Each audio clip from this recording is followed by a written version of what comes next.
My name is Julia Godoy. I'm a Brazilian artist living in Los Angeles, and welcome to my studio. I just turned 29 last week, and I'm at a point in my life where something needs to give. I am an independent artist. I work with natural materials that I collect from nature. So I'll go hiking around Los Angeles and collect rocks, plants, insects, seashells, pretty much anything I can get my hands on the quest for color. This process is really slow because once I source the materials, I bring them back to my studio where I refine them and turn them into artist quality pigments. And then comes the question of what to even paint now that I have my pigments. I guess that's a type of fear that everyone has when you choose to be creative or to make or paint or draw something. You're you're sitting in front of the materials and you have your tools, and then you think, well, what do I make?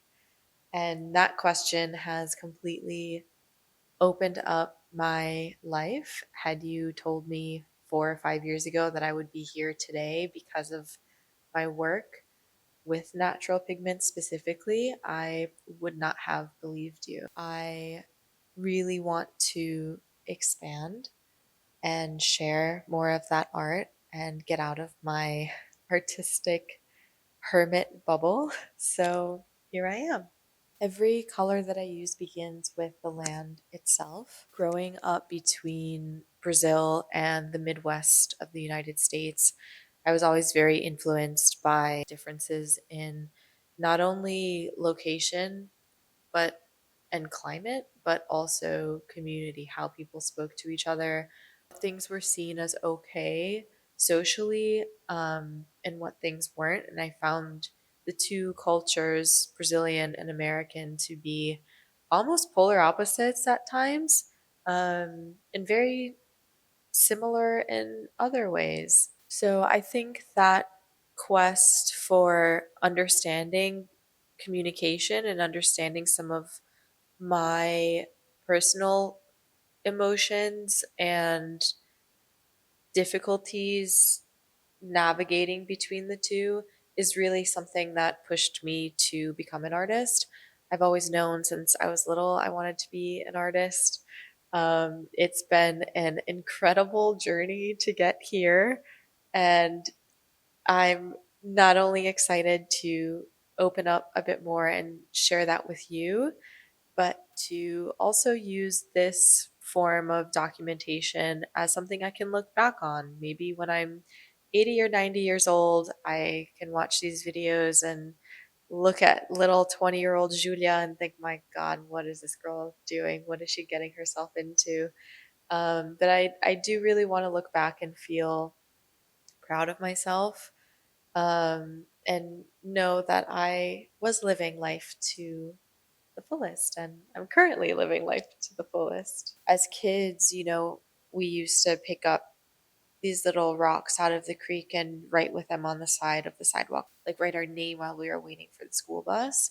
And I even remember growing up in Brazil, like my grandpa and I would go on walks together and he'd give me these little stones and I would like draw with them on the road. Or my great grandma in her house had these cherries. They're called acerola. She had a giant acerola tree in her backyard.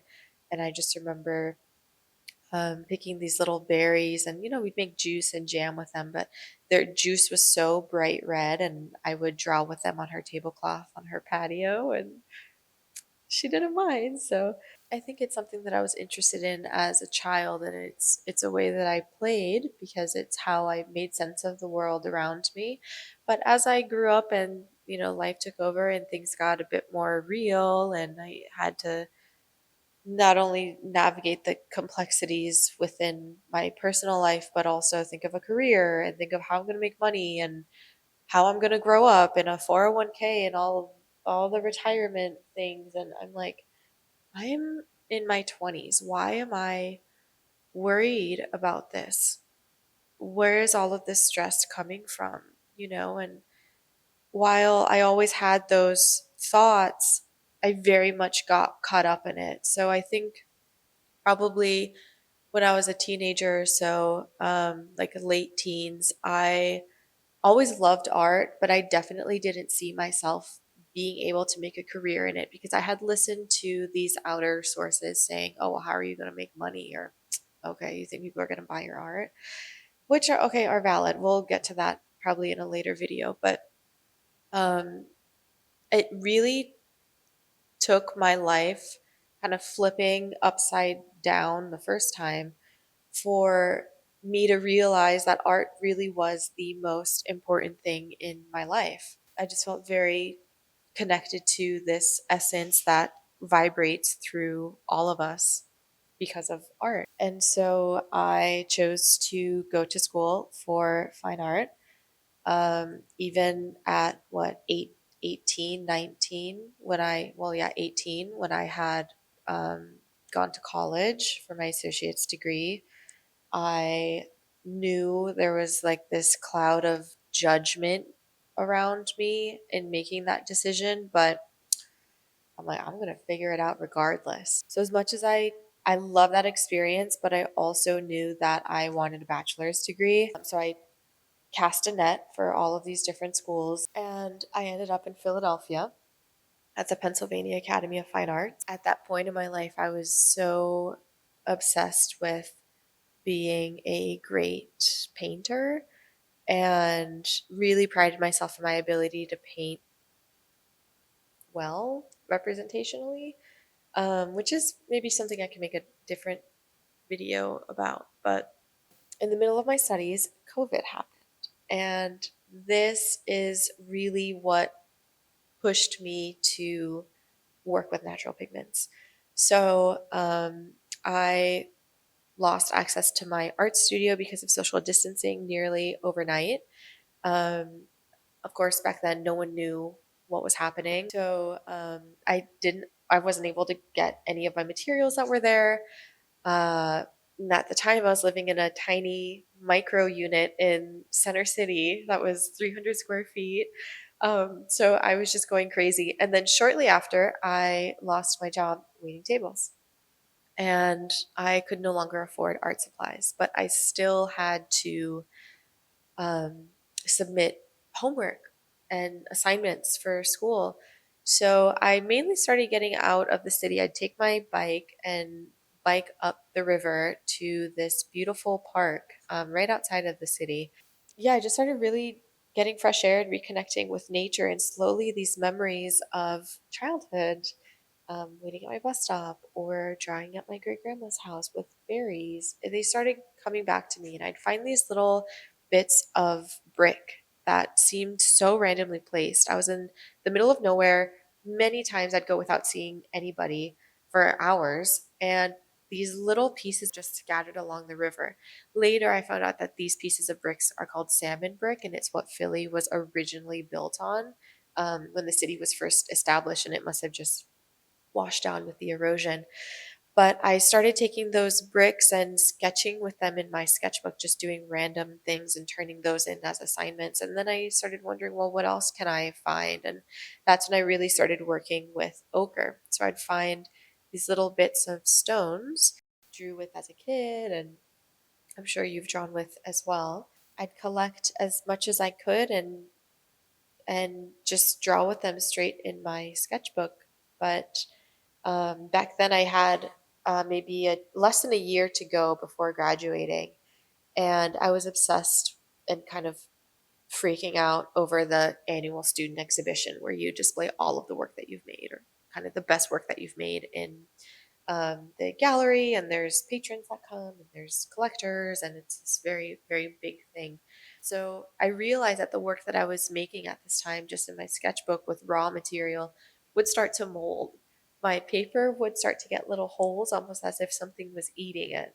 And I was freaking out because that cannot be shown in a museum. It has to be archival work. So then became my quest to make this archival. And the academy was really great when it came to learning about materials and techniques. I think when it comes to structuring a painting and um, color theory and those kind of things, it was marvelous. Like that, I felt very comfortable with. But making the actual pigment and knowing what you're working with was the hardest thing for me.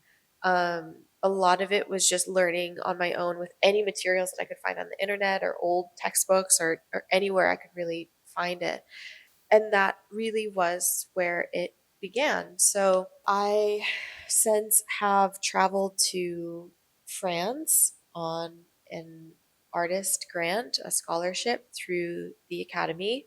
Big thanks to them. And there I was really able to learn about ancient pigment making processes in Provence. Spent a whole month there and it was so eye opening. So then when I moved to LA shortly after that trip, I was like, I have to find an artist studio. And when I tell you, life started picking up so quickly. But here I am. When I tell you this medium has really opened my world up. Not only has it made me grow in a professional sense, right? But more specifically, it's been a journey that's an internal one, and it's been reconnecting with baby Julia and letting her really explore and play and know that she feels safe in this little world that she's created for herself. So I'm going to start sharing a little bit more into that world on this channel, and I'm really glad that you're here. Thanks for being here. Okay, chat soon.